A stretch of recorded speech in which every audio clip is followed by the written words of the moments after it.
Hi guys, this is Chantel. This is another episode of Okay, I'm Sober. Now what? Wondering how you guys are doing. On this episode we're going to talk a little bit about what made me get sober in the first place. Like why am I here? Why did I decide to quit doing drugs? And I want to start by saying my channel is new. It's a little rocky, I know.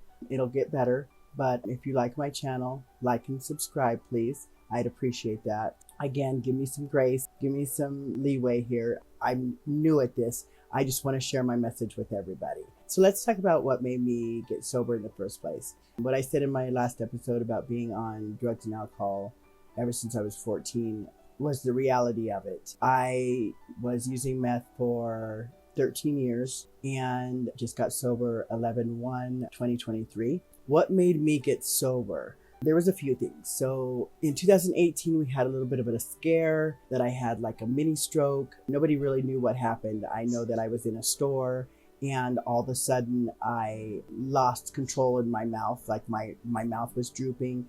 I had quit drinking, but all of a sudden I sounded drunk. I raced home and I was trying to tell my daughter like what was going on. And she kept saying, "Mom, like, are you sure you haven't been drinking?" And I'm like, "No, I haven't been."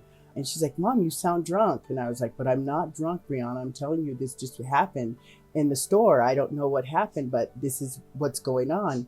I didn't feel crazy or anything. I just knew that I was slurring my words, and it lasted for a good 15, 20 minutes. So once it went away, everyone was kind of just like, "Wow, you need to get that checked. I think that you might have had a mini stroke." Like, I don't know what that was. And I didn't know what that was, but it was scary.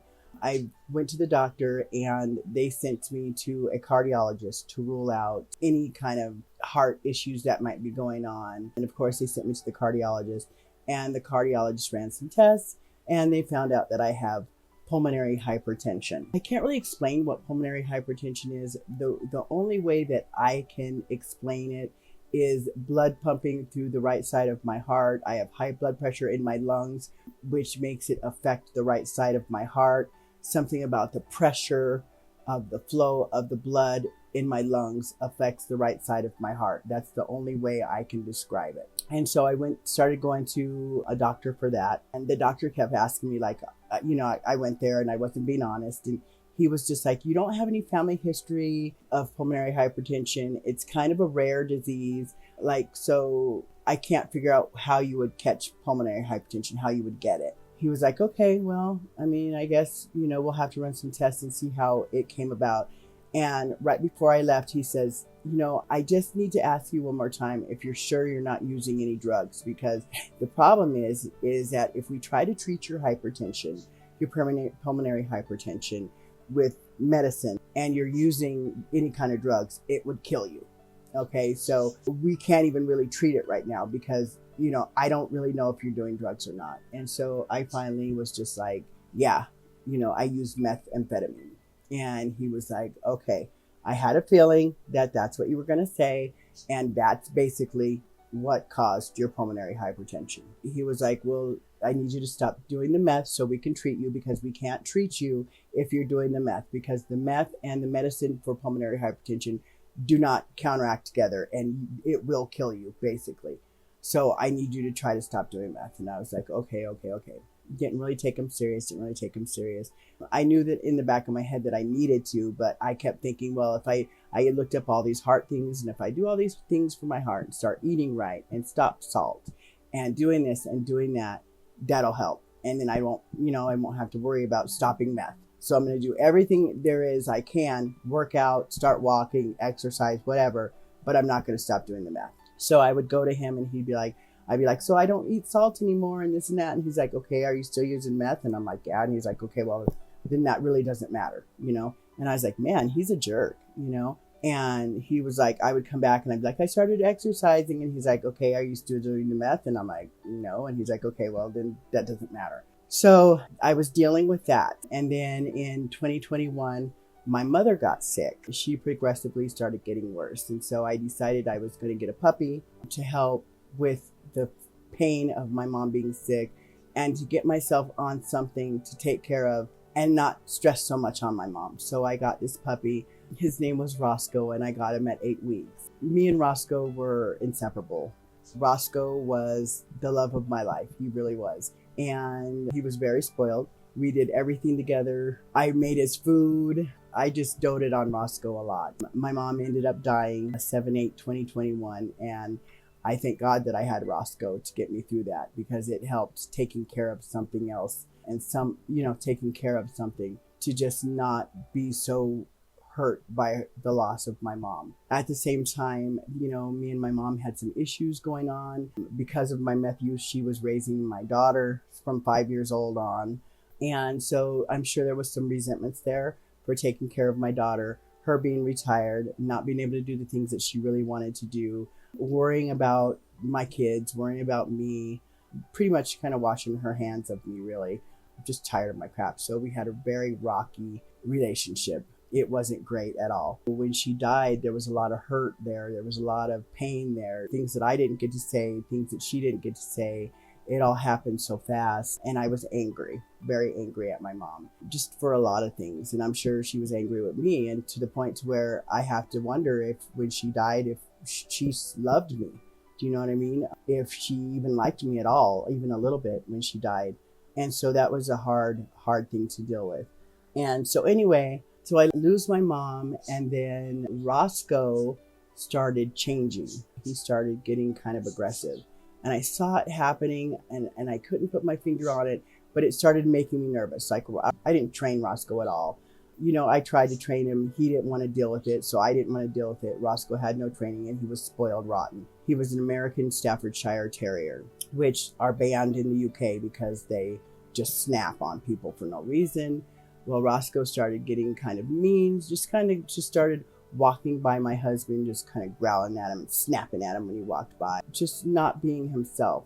I was watching Roscoe change, not towards me, but towards my husband, and just started kind of getting an attitude. And then one day I took a bone away from Roscoe, and Roscoe snapped on me, and he attacked me and almost sent me through the window, but didn't, but still attacked me, had his teeth in my legs. And I was screaming, and thank God that my husband and my daughter were home, or who knows what would have happened, honestly, because Roscoe was going to attack me, like he was trying to hurt me. But I was like, maybe it's a fluke, because I loved him so much. I wanted it to be a fluke. I wanted it to be something that just kind of happened. We put him in his kennel. He was in his kennel for a while. Then we slowly but surely got him out of his kennel, and Roscoe seemed to start going back to normal. I went to work one day. I came home. My husband was surprised and said that Roscoe had attacked him, and had attacked him pretty bad. And he was sitting by Roscoe on the bed and started petting Roscoe, and Roscoe just attacked him, came at him full force. And he had to knock him out with a lamp or whatever. So that happened 3 times that day, actually. So we realized that it was time for Roscoe to go. So I took him to the shelter that I got him from. And it was so sad, because I couldn't even say goodbye to Roscoe, because he was in a muzzle and he was snapping at us. And so I had to say goodbye to Roscoe from afar.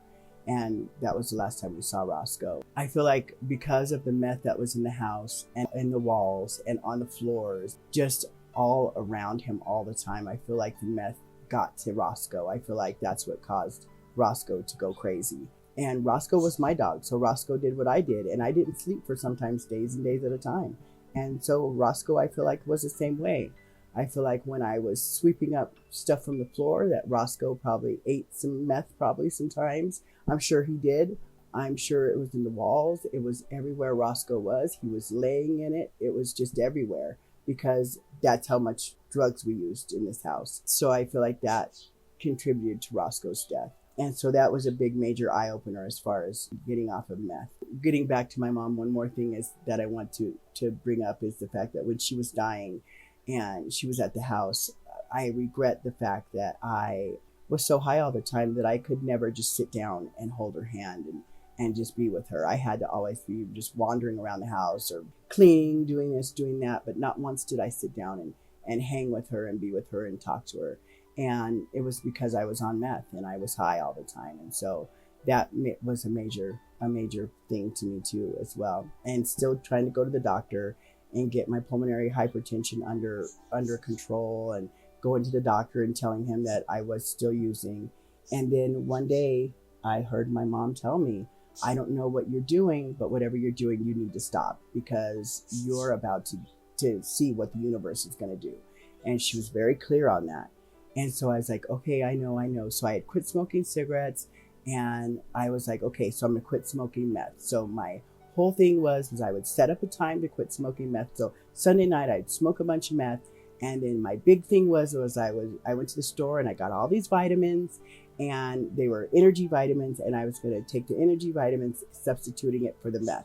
So I wasn't going to be smoking meth, but I was still going to have energy, because the last thing I wanted to do was to be sleeping, because every time I saw somebody kick meth, they were always sleeping for days and days at a time. I had a business, I had things going on.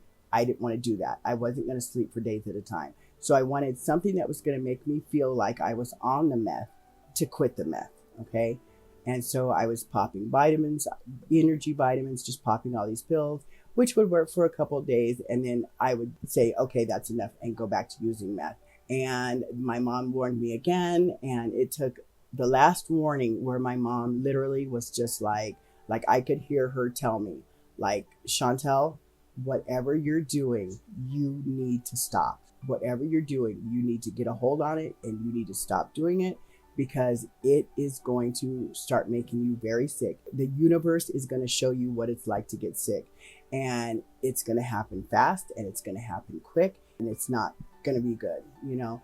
And I was like, well, I have 3 daughters that need me. I'm not going out like that. I'm not. So my sister sold my mom's house, and with that, I put myself into an intensive outpatient rehab. The last day I used was 10/31 of 23. For some reason, I didn't have any meth that day, which was really weird. So I went to a friend's house and I was like, do you have anything? And they were like, you can smoke what was in my pipe, because I wanted to just smoke as much as I could until the next day, which I was supposed to start rehab the next day. Of course, I smoked a little bit that they had, and that was it. 11/1/2023, I started my intensive outpatient rehab.